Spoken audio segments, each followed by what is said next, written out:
ಜಾರ್ಖಂಡ್ನ ದೇವಘರ್ ಜಿಲ್ಲೆಯ ಬಾಬಾ ವೈದ್ಯನಾಥ್ ದೇಗುಲ ಬಳಿಯ ತ್ರಿಕೂಟ ಪರ್ವತ ಪ್ರದೇಶದಲ್ಲಿ 12 ರೋಪ್ವೇ ಕೇಬಲ್ ಕಾರುಗಳು ಡಿಕ್ಕಿಯಾದ ಪರಿಣಾಮ ಒಬ್ಬರು ಮೃತಪಟ್ಟಿದ್ದಾರೆ.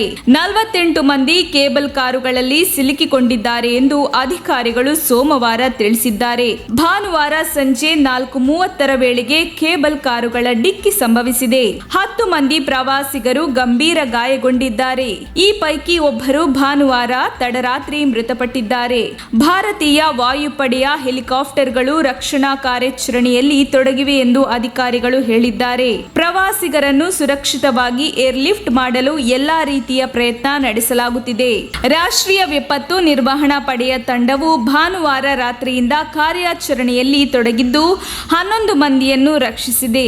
ಸ್ಥಳೀಯರು ರಕ್ಷಣಾ ಕಾರ್ಯಾಚರಣೆಯಲ್ಲಿ ನೆರವಾಗುತ್ತಿದ್ದಾರೆ ಎಂದು ದೇವಘರ್ ಡಿಸಿ ಮಂಜುನಾಥ್ ಭಜಂತ್ರಿ ತಿಳಿಸಿದ್ದಾರೆ. ಪ್ರಾಥಮಿಕ ವರದಿಗಳ ಪ್ರಕಾರ ತಾಂತ್ರಿಕ ಸಮಸ್ಯೆ ಘಟನೆಗೆ ಕಾರಣ ಎಂಬುದು ತಿಳಿದುಬಂದಿದೆ.